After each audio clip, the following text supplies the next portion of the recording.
welcome to Feeling Fridays at 5. I am Linda Vidi from Linda Vidi's Life Coaching and Counseling. And if you would like to call in and join the show tonight, the call-in number is 516-531-9643. Again, that's 516-531-9643. And tonight we have Nelson Jones talking about the impact of human trafficking. We're going to hear his story and what he does to help prevent and bring awareness to this horrible, horrible situation that happens all over the world. I was just reading the stats on human trafficking, and they are astounding. So let me bring on first my co-host, Val. Hi, Val. Hi, Linda. All right, this is a tough topic tonight, huh? It's a very tough topic, and I'm really looking forward to learning more for awareness. Okay, so we're going to bring on Nelson now and hear his story. Hi, Nelson. Hey, Linda, how's it going? Good. How are you tonight? I'm great. Good. So why don't we start by you telling us a little how you got into where you are today? Sure. Well,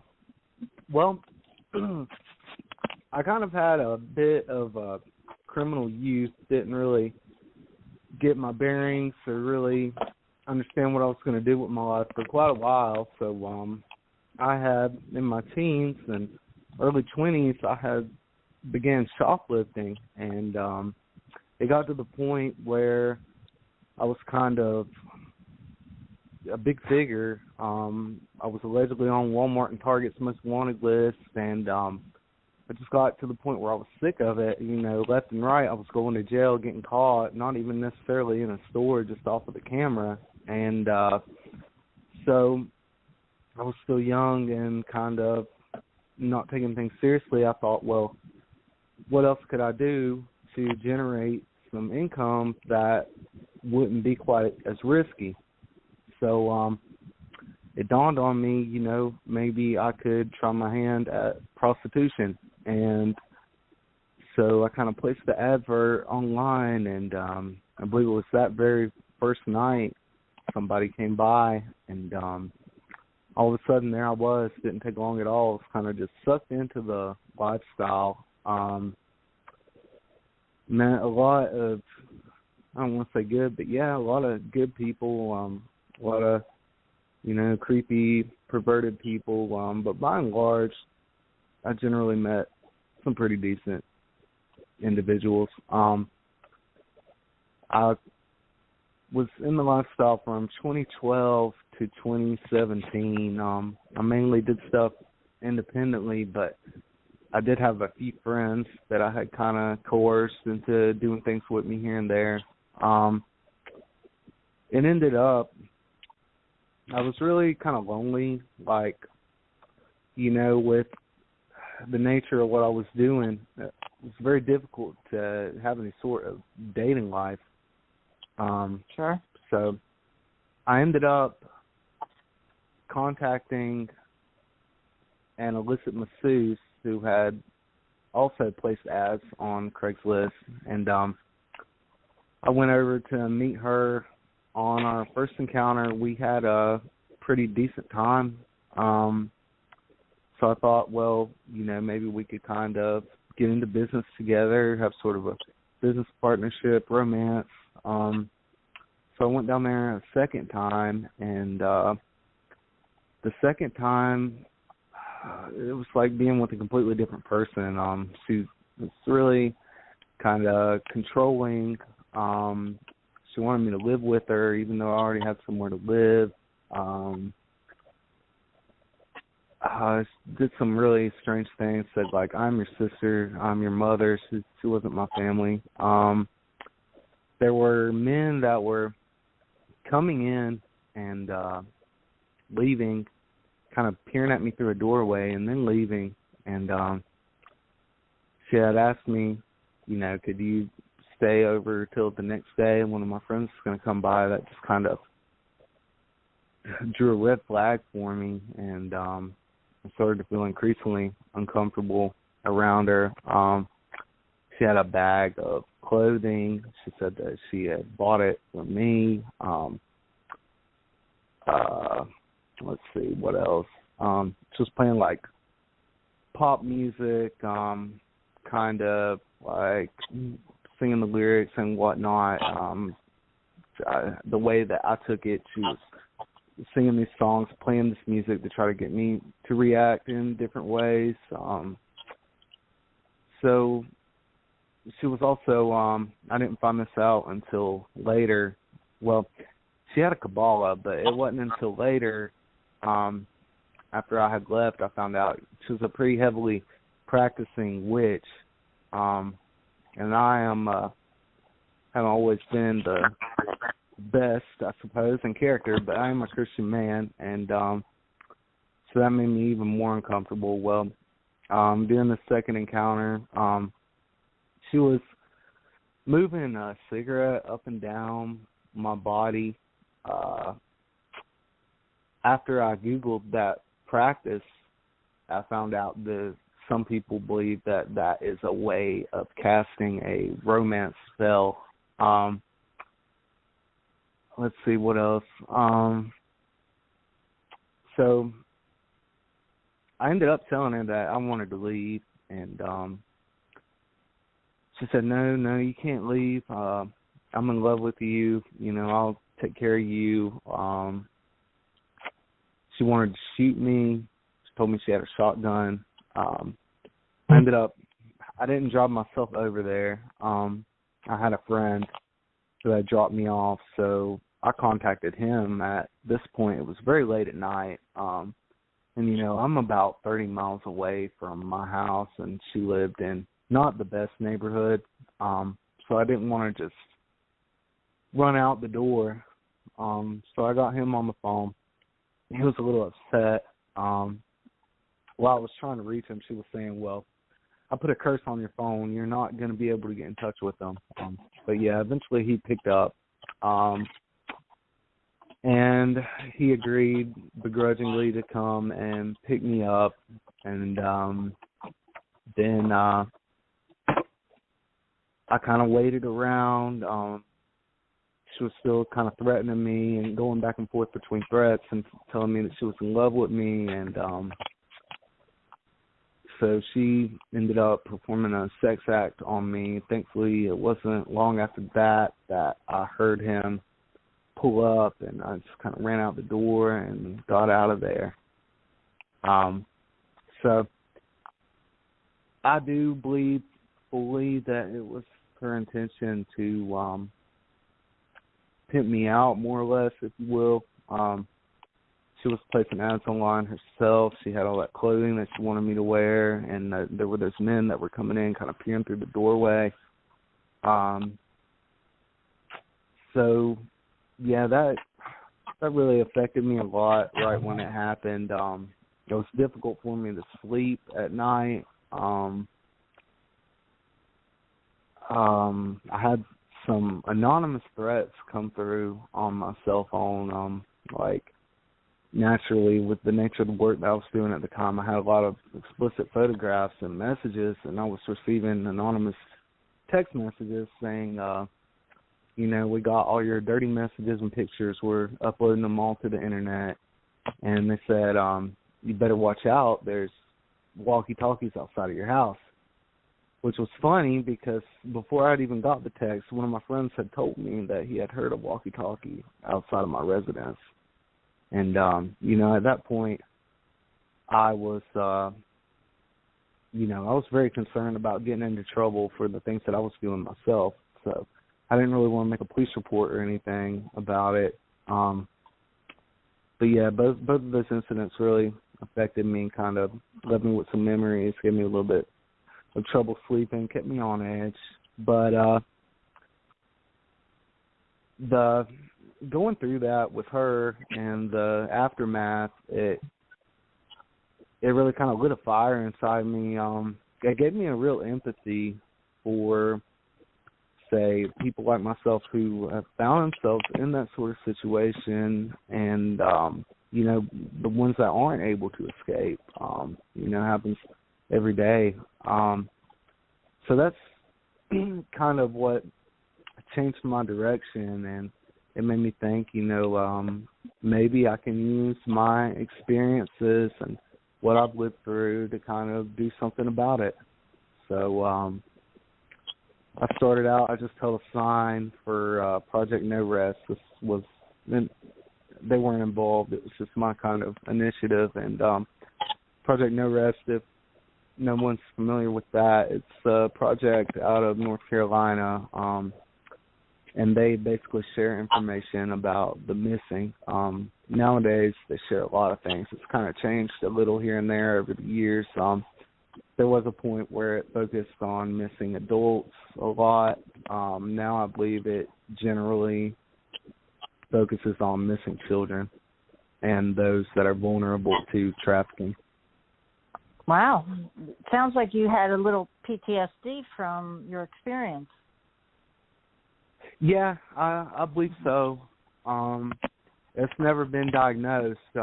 Because of the whole walkie-talkie incident, by the time I got to talking to doctors, I really didn't have the text messages left to prove it from switching phones and whatnot. And especially when I go and talk to a mental health professional and I'm talking about witchcraft, they jumped to the conclusion I was a schizophrenic. So I kind of had my doubts with that. Now I've been working with a doctor and a therapist for a few months now, and after kind of providing what little bit of proof I can to my claims, I think they're kind of starting to see stuff from my side. Okay, so tell us what you do now with the human trafficking. Like how because you hold seminars, you have events. I do. Tell us what you do. Yeah. So last year I launched the Facebook page, Trafficking Insights. I had waited kind of a long time just putting myself out there and networking and whatnot, and I thought, one of these days somebody's going to give me an opportunity to have more of an involvement. And then when I got right down to thinking about it, I realized, what am I waiting on? If nobody's going to give me the green light, I'm just going to go ahead and take the initiative alone. So I launched Trafficking Insights last year. That's my Facebook page. I kicked it off with a fundraiser at my local park in Norwood, North Carolina. We had a little pizza party. I paid for some pizzas, and people came by and ate with me. I shared some awareness information with them, and I collected donations for, I want to say 2 different nonprofits, maybe a few more, but Cry Freedom Missions, that's out of Goldsboro, North Carolina, and then Sisters of the Streets, that's out of California. Both of those organizations help with human trafficking, but being here in North Carolina, Cry Freedom Missions, I just think they're great. Awesome place. That's in Goldsboro. So, yeah, I kicked it off with that pizza party. Then in the fall of that year, I held my first seminar on general human trafficking. That was great, pretty big success for me. Following that, I was supposed to hold an event last year, had some things come up, several cancellations. So after kind of a lull since the fall of last year, I picked things back up a few months back, maybe in the spring, and I began doing interviews with survivors and those that helped them exit the lifestyle.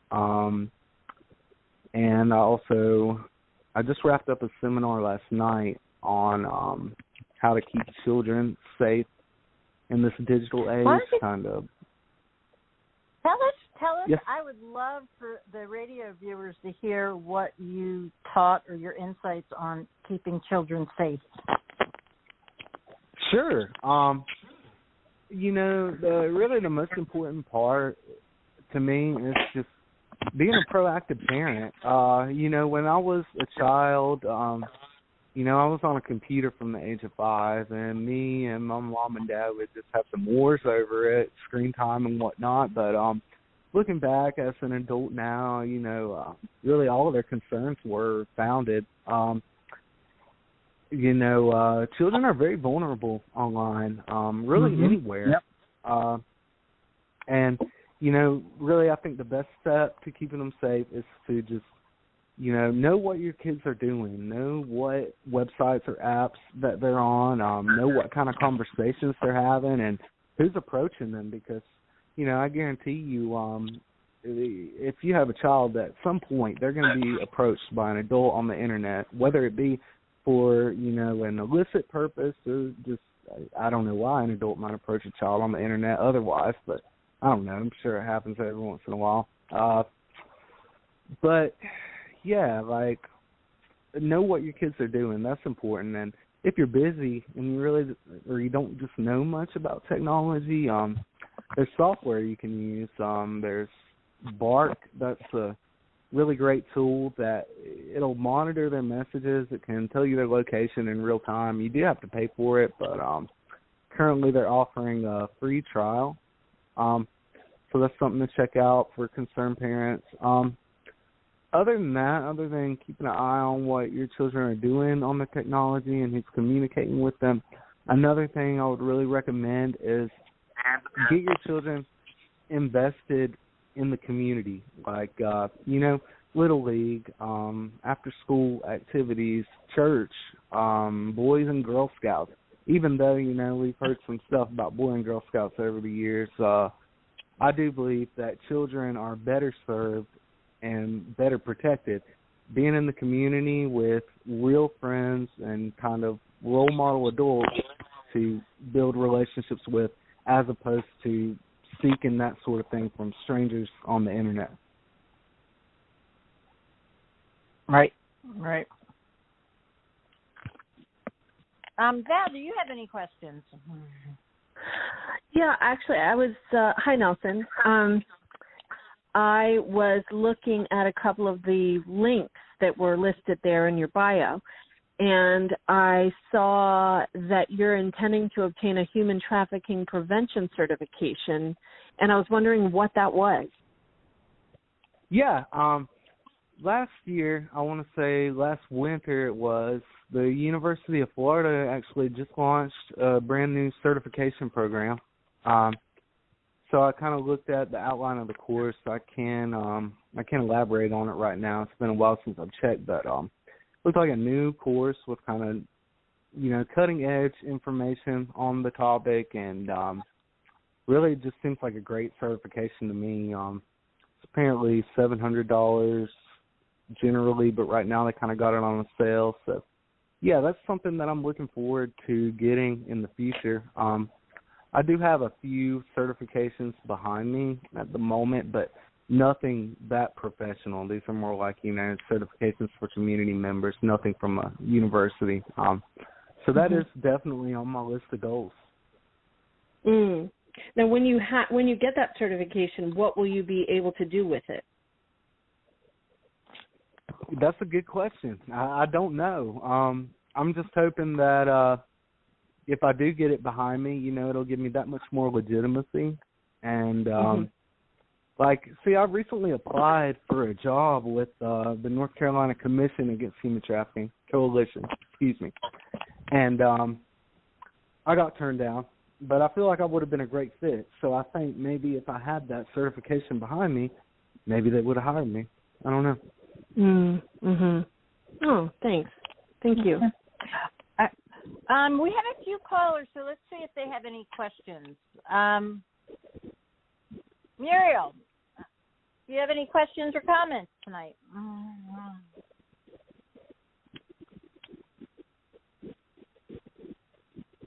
Hello, Muriel?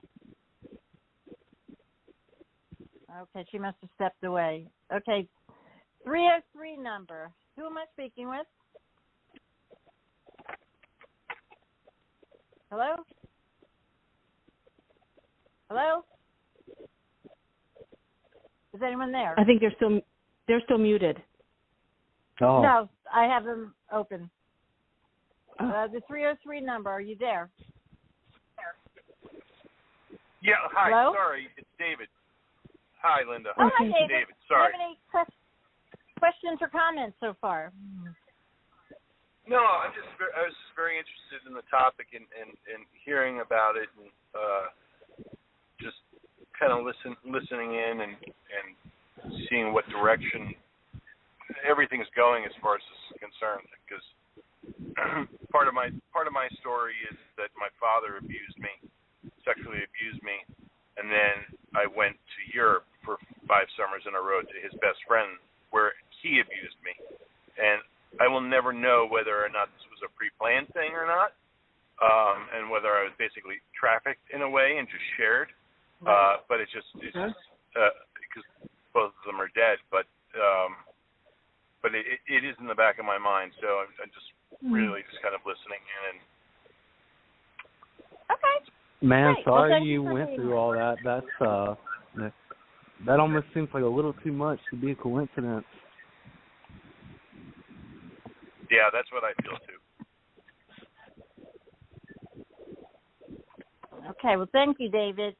And let me. I just want to do a few stats. I want to give a few stats here. Believe it or not, the United States is ranked as one of the worst countries in the world for human trafficking. Isn't that amazing? I found that pretty much amazing. And in 2018, United States was first, then Mexico, and then the Philippines. And the number one city in the U.S. for human trafficking is Washington, D.C. Yes. Wow. Which makes you wonder what all the boggles politicians are up to. Yeah, it makes you really think, doesn't it? And each year it says an estimated 600,000 to 800,000 men, women, and children are trafficked across international borders. 14,000, 15,500 to 17,500 people are trafficked in the U.S. each year. Traffic victims are often beaten, brutalized, raped, and sexually abused, as we know. So this is really, really amazing to me that this is happening, and it's almost like we know about it and people are talking about it, but we're one of the number one countries, and our governmental capital is the number one city for it, and yet nothing is being done. Does it make sense as to why? Well, there's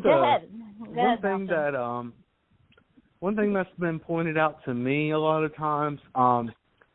When it comes to cases of human trafficking, it's kind of hard to establish what passes as evidence in a courtroom. A lot of times the victims might be afraid to come forward.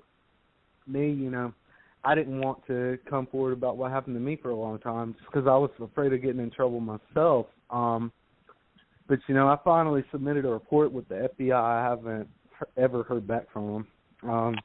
But nonetheless, they say it's really hard to prove. If, say, a victim, generally, this is what I was told when I was kind of seeking justice for what happened to me, and then there is a little bit of stigma there because I am a male. Now, again, I did not fully get trafficked, but I do believe that was her intent. They say, you can't just have your testimony or your account of what you've went through. That's not sufficient enough evidence. They say they got to have, records for other witnesses and stuff like that to kind of give credibility to your testimony. So I think that's one of the barriers. Also,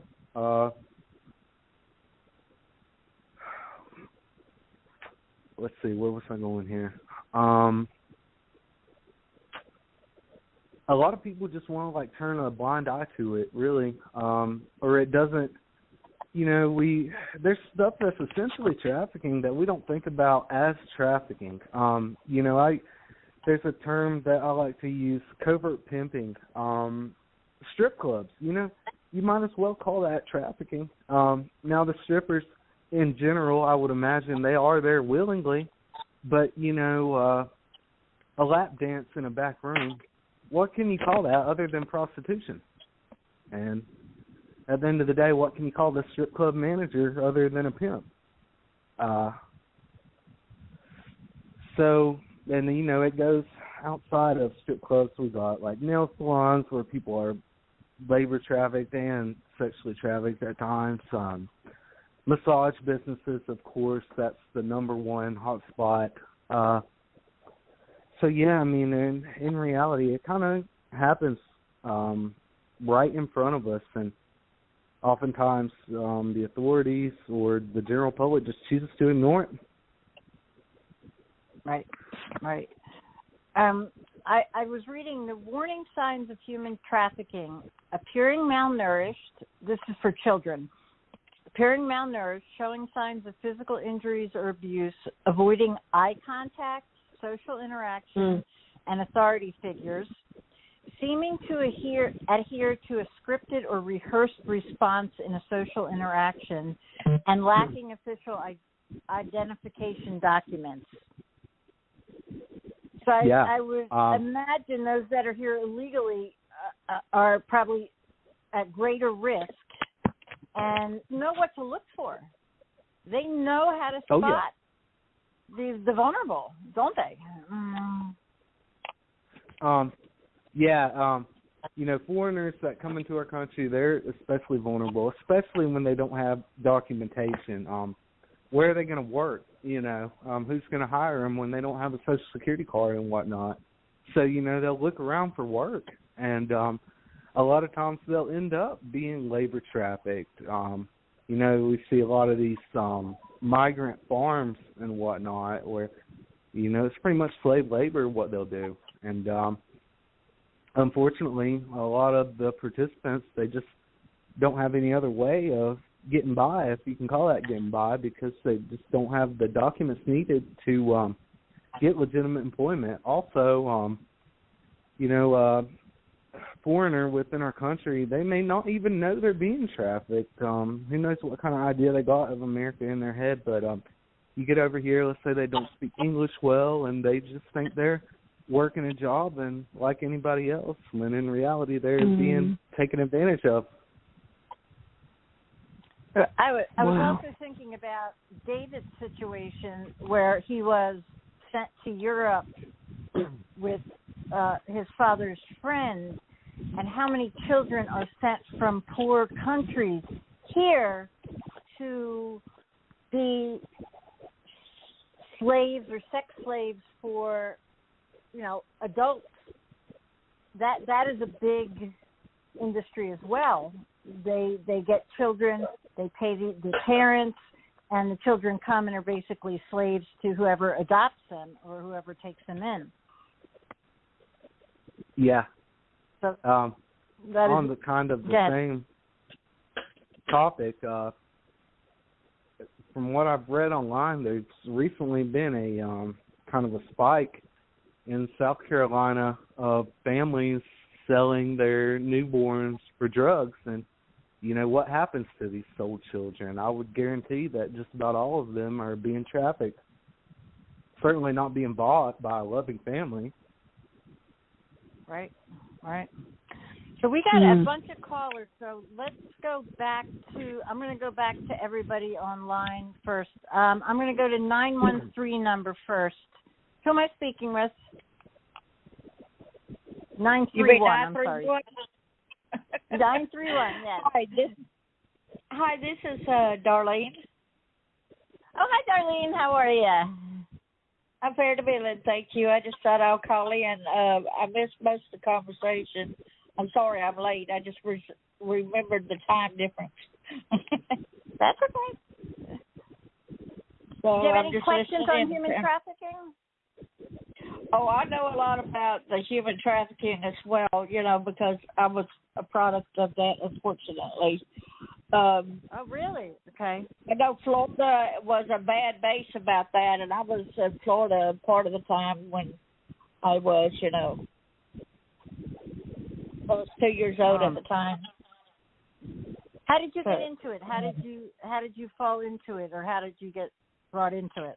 My mother took me to a restaurant, and anybody that said I looked cute, she asked if they wanted to buy me, and then they just bring me back sometimes safe, or as long as I was alive, they don't care.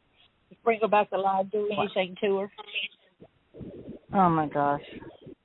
Wow. Yeah. Amazing. So yes, I've been through all that, and I understand it. And sometimes somebody took me away for days, and I don't know where I was. I was zoned out, and then I just be back home somewhere and living in a different place, and I just kept skipping time because it was too much for my body to know, Sure, absolutely. Oh, well, thank you for sharing that with us. And I am so dead. I'm sorry. What's sad is sometimes, like, I do have a faint memory of being in the back of a 18-wheeler with a couple other people and not being able to breathe and it being dark. But that's as far as it goes. But I still remember that, but I can't remember any of the things, thank God, maybe, But, right, yeah. But I know a lot about it because I still got a lot of the scarring and everything still from. It ain't never going to get better as far as that. But all I can do is tell my story and help others. And I'm so glad there's others out there sticking up for this as well. So sorry to hear that, Darlene. If you kind of want to maybe put your story out there a little bit more, I am doing interviews with survivors on my Facebook page and YouTube if you'd like to get in touch with me. Okay, sure. The more I tell the story and get it out there, the better it is, for it's further out there and reaching out there as well, Certainly. Okay. Absolutely. I can so connect you guys after the show if you want. Okay, I love that. Thank you. Great. Thank you. Okay, great. Thanks, Darlene. Okay, 920 number. I think it's Serenity. Is this Serenity? This is. Hi. Hi. Hi, Serenity. Hi. Hey there. I do have a question, if you don't mind. I've been listening in. I'm actually going to pull off because I'm afraid of the answer. I'm driving, so. I've been through a lot myself, but this is an area that I haven't delved into because there's so many layers of what I've been through. But I have kind of a question in reverse. Is it possible for human trafficking to be included in the way of somebody who knows there's a pedophile, say a family member, and they are constantly picking up their relatives, the children that are relatives, to stay with them with the pedophile in the house? Is that still considered trafficking, or is that a different kind of scenario? Well, human trafficking is defined as the use of force, fraud, or coercion to get someone to either engage in sexual acts or labor, oftentimes for money. Now that could be trafficking. If the family had some sort of deal or whatnot going with the pedophile, say if they're all in on it and maybe the pedophile's paying them for access to these minors or whatnot, yeah.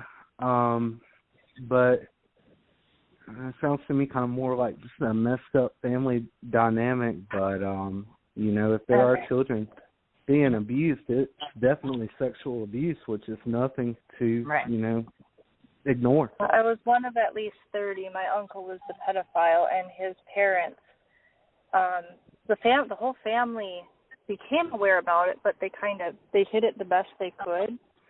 And like some of my aunts, they asked because they'd heard rumors about him, and this is decades later, but he got like he got his nieces and nephews, and then the second generation after that, his own children, stuff like that. And then as I listened to Steve earlier about like moving a child around to different places, it just made me wonder, well, what if you're bringing the kids in?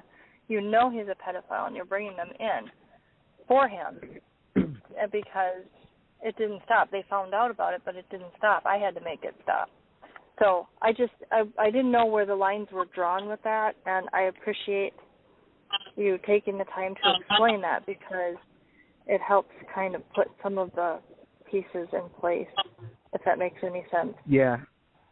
And yeah, the whole moving around thing, that's always something to be concerned about, and really kind of a warning sign of human trafficking if you know somebody personally who's oftentimes being moved around, because, you know, that's one way that traffickers get away with it. They'll bring a victim to one area, and they'll be there for a few days, and next thing you know, they'll be in another state having those same things going on. Kind of get in and get out without making a big scene. Okay. Right. I will definitely be keeping my eyes out, because I live nomadic. So thank you. And I'll look at the sites that are posted. Thank you. Thanks, Serenity. You're welcome. Muriel, do you have any questions or comments? Well, it's something that I've been keeping track of for many years. I belong to some organizations that try to stop it. I feel sort of powerless in relationship to the size of the problem, you know, but I know that even in my own small city that hosts the College World Series, that it's been an issue here for about 8 years, and it's even been in the papers, and yet the people that get their season tickets don't even know that it's happening. And it's because I think people don't listen to the news. They don't want to hear the information, you know, and they're complaining all the time about the regulations, about what size of a bag they can bring in, how much, what kind of a cushion, what kind of everything, no weapons, you know, that kind of stuff. And I told one of them, I said, it's because of the sex trafficking. You know, and they didn't even know that was happening there. You know, and it's like the ignorance is just ignorance by choice, I think. And it's as frightening as, you know, people not wanting to hear about my own background and that kind of thing. You know, they don't want to know about it. They don't want to hear about it. They don't want to believe it, and they don't want to face it. And I think that's the biggest problem in our society right now. Right. And it's a good thing that you mentioned sporting events, because that's a real big area for human trafficking. Not sure if any of y'all know this, but the Super Bowl is actually the biggest event for human trafficking every year.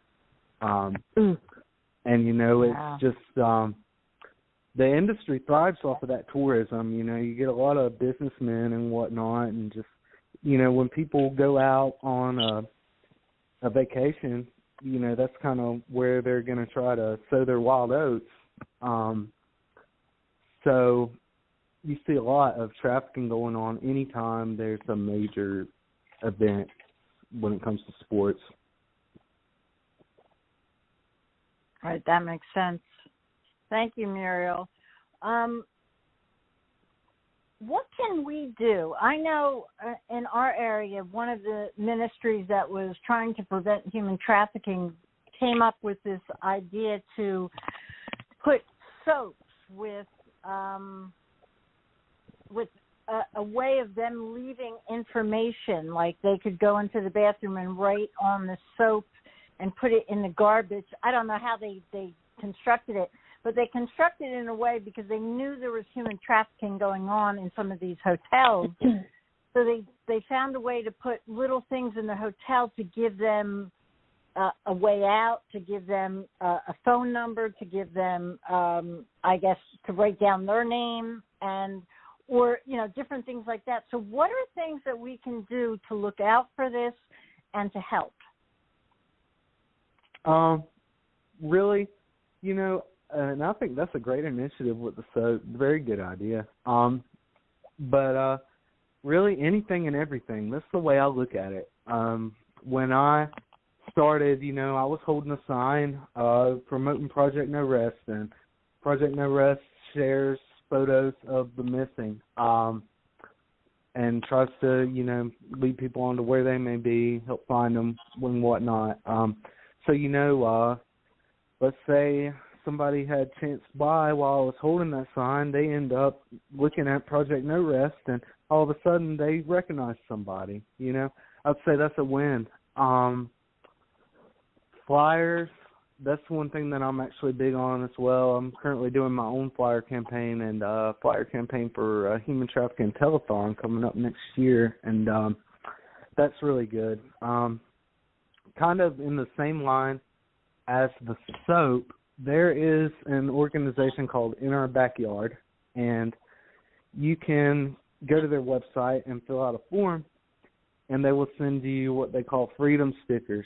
And the freedom stickers kind of say on them, do you or someone you know need help with dealing with a human trafficking related problem, kind of, needing to exit the lifestyle and whatnot. And they put the human trafficking hotline phone number on the stickers, and so really what they want you to do with them is put them in gas station bathrooms.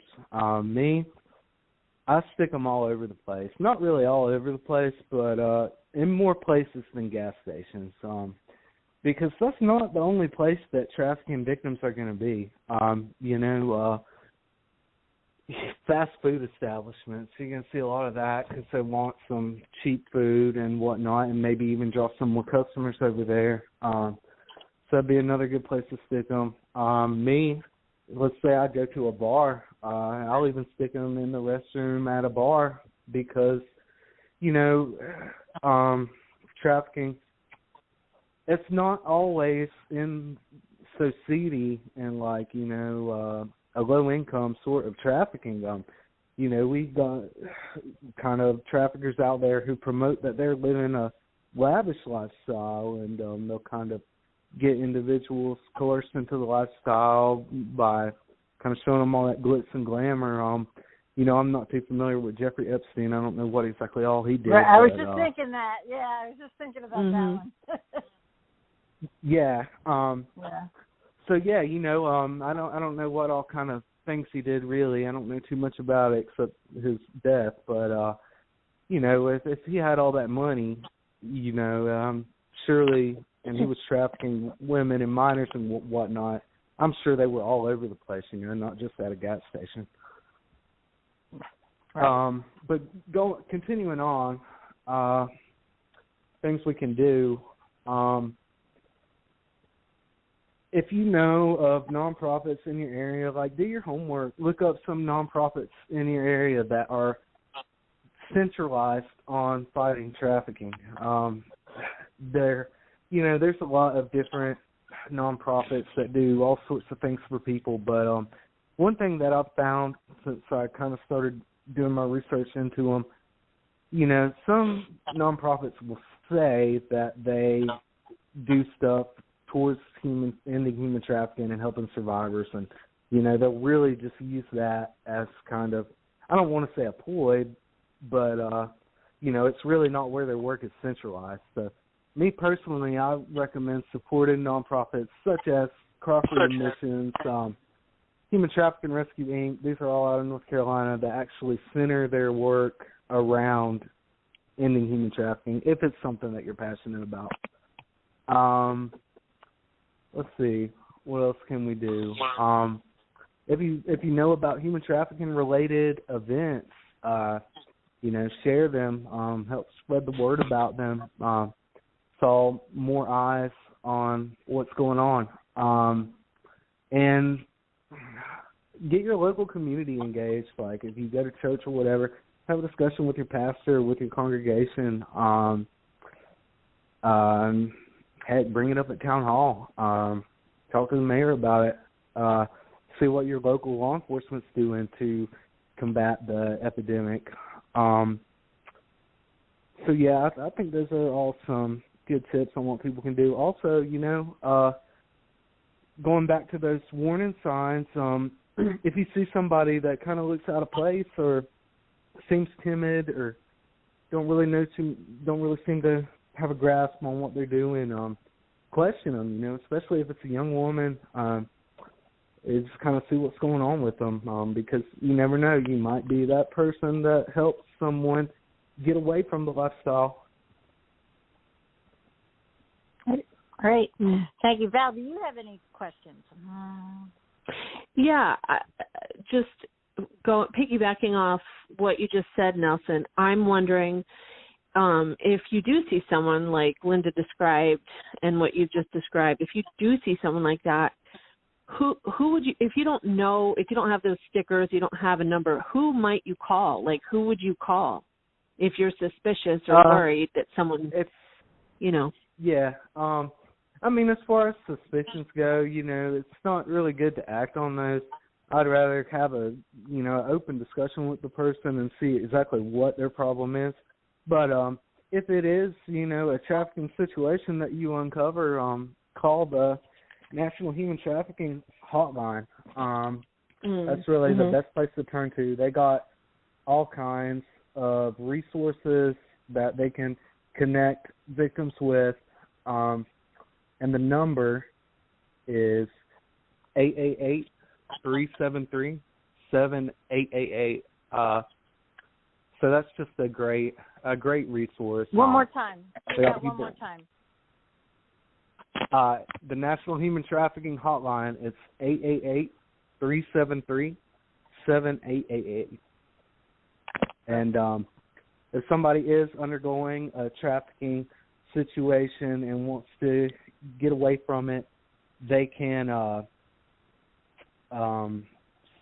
give them referrals to organizations, nonprofits that can help them out. I believe in some circumstances, I want to say Polaris is actually who runs the hotline. I'm about 100% sure of that. And what they do is, if a victim needs to kind of get away from a trafficking situation, I believe they can actually arrange for plane accommodations. Oh, wow. That's great. They have a program where you can donate your airline miles that you accumulate, and then they can, victims can utilize those. Wow. Can I just ask one more question real quick, Linda? I'm still back on the Washington, D.C. thing, and I'm just wondering, do we know why Washington, D.C. is the most heavily, populated for human trafficking incidents city? Do we know why that is? Does that have something to do with the airport? Oh, definitely. Airports, any sort of travel, you're going to find a lot of human trafficking. Any major hotspots, vacation hotspots, New York, California, anywhere like that. Orlando, really Miami, Las Vegas. I would have thought New York would be number one for some reason. Yeah, right, I would thought too, but it's Washington, Atlanta, Orlando, Miami, and Las Vegas are the top ones. Wow. Atlanta, that surprised me, yeah. Me too. Wow. Yeah, Georgia has always been pretty bad from everything that I've heard. Here in North Carolina, somebody had actually told me about a month ago, these stats, they change every day. Somebody had told me about a month ago that we had jumped up to 5th in the nation during COVID. But here in North Carolina, we're commonly between 16th and 8th from what I've noticed over the years. Mm-hmm. Of course, Charlotte is a really bad city for it. What is the least common city, major city? Is there a safest for this I know the least safest country. Country is Iceland. Yeah. That's the is what? Iceland? Iceland. Wow. That's interesting, though. Thank you. Okay. I we're don't know. Yeah. That. You don't know what the Here we go. city is. I'm actually looking it up right now. human trafficking statistics by states, just so everybody can be informed. Let's see here. So as far as the safest states go, they seem to be New Hampshire, Rhode Island, Idaho, Vermont, and Connecticut. Wow. Okay. In that order of safety. Interesting. Okay. Thank you. Okay.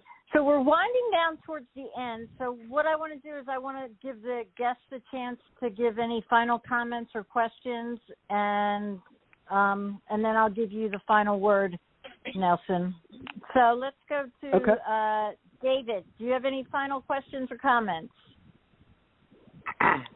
No, I'm just thanking Nelson for coming on and talking about this, and thanks Linda and Val for having this discussion today. I think it's definitely something that is really important that needs to be talked about more and more recognized. So I appreciate it. Thank you.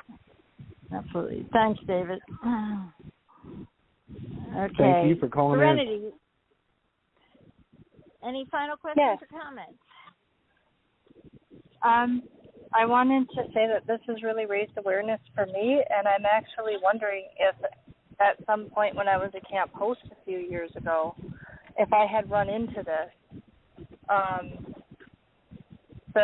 The depiction fit, supposedly it was a family from Tennessee that was just traveling a lot, but there was a lot of questionable stuff going on. There was a time in my life when I wasn't getting therapy to put pieces of anything together. But now listening to this, I'm wondering if that might have been a part of what those kids were going through, because for being homeschooled and stuff, they didn't have any articulate manner to them or anything like that. It's just, I don't know, it was just very off. A lot of things were very off. So I am definitely going to do more research into this, and being that I live nomadic and I travel a lot, I'll probably run into this kind of circumstance again, and I want to be more savvy about it so that I can make that phone call if I see a child that needs help. So thank you very much for doing this today so that we get more of that awareness out there. And I, for one, I really am truly grateful. Thank you. Thanks, Serenity. Darlene, final questions or comments? Yes, thank you so much for coming on the show and talking about this. It needs talked about more often, and that's kind of funny. You know, when y'all said Orlando, that's where I was when I was 2 years old. Wow. So it's like, okay, now it makes sense, you know. Sure. Travel stop. Uh-huh. And we moved a lot, you know. It's kind of weird how often we moved. So, yeah. Sure. Okay. Well, I will hook you and Nelson up after the show, and I just want to thank you for calling in and sharing your part of the story. Okay, Muriel, final questions or comments?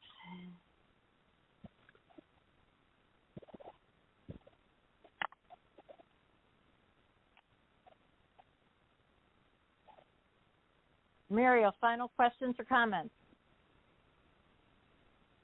Okay, I don't know that she's there. Val, how about you? Final questions or comments? Well, I just want to thank Nelson so much. I thank you for what you're doing. I know that you're probably still on a healing journey, being that you've been through so much, and I appreciate you putting that pain into purpose. And I'm realizing that I knew next to nothing about human trafficking. So I've looked at all the links that you just mentioned. I was just looking at the one with the stickers for the bathrooms, and I would like to get a hold of some of this information and put it to use. So I appreciate you helping my eyes be open so that maybe I can make a difference along with you. So thank you so much. Awesome. I hope you can too. It's not hard. So Nelson, your final word, and final word and what you want to let people know. All right. Human trafficking is such a big issue. It's a growing problem. It's a billions of dollars industry. So I do believe that, everybody has something that they can do to counteract the issue, be it posting a flyer, holding a sign, spreading awareness about missing people online, or whatever it is that you do. There is something that you can do to make a dent in the problem. One of my slogans is ending human trafficking begins with you. And it does, it starts with those actions that you take yourself that will go on to inspire others to do likewise.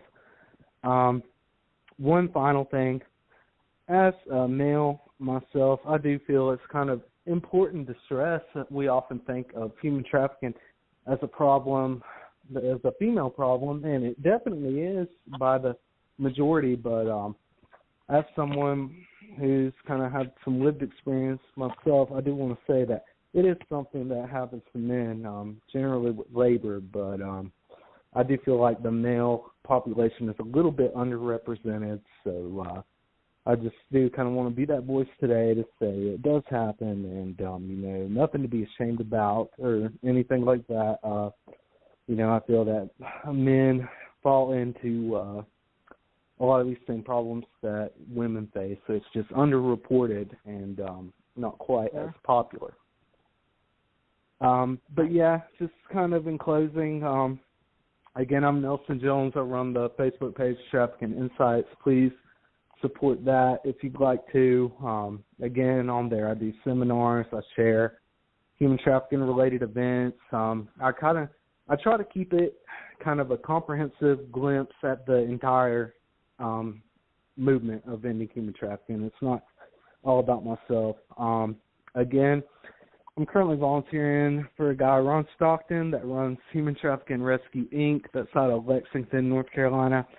Coming up next spring, there is going to be a telethon, and proceeds of whatever's raised during that are going to go to support his nonprofit and a couple others that I care about. So please look into that. You can find out all about that by looking up Human Trafficking Rescue, Inc., that's out of Lexington. And, I really do hope that this discussion today has inspired some people to kind of make a difference in their own communities and do their part in counteracting the problem because, as I said, we all have a part to play in ending human trafficking. Absolutely. And I want to thank you so much, Nelson Jones, for being here and giving us insight on this subject. And for those listening, you can do something where you are. Look for the signs and things we talked about when you're out in your community, in restaurants, in bars, in wherever. Look for the signs. Look for people who look out of place. Look for people who look dissociated. Dissociation is when people don't look like they're all there. And when people are in shock, when people are kidnapped, when people are in those types of situations, that's what you will see. So look in your communities. Ask questions. Don't be afraid to say hi or how are you to somebody if you are unsure. And do what you can where you are. And the most important thing for parents listening is know what your children are doing online, know where they are, know who their friends are, know what they're involved with. Look for the safety programs for the Internet. That is one of the biggest places where predators lure children. So just be really aware. And if we all do our part, we can put an end to this or at least put a big dent in it. So I am Linda Vidi from Linda Vidi's Life Coaching and Counseling. I want to thank my co-host, Val Slininger. I want to thank Nelson Jones for being here. I want to thank all my guests, David, Muriel, Darlene, and Serenity. And we will see you next time. Good night.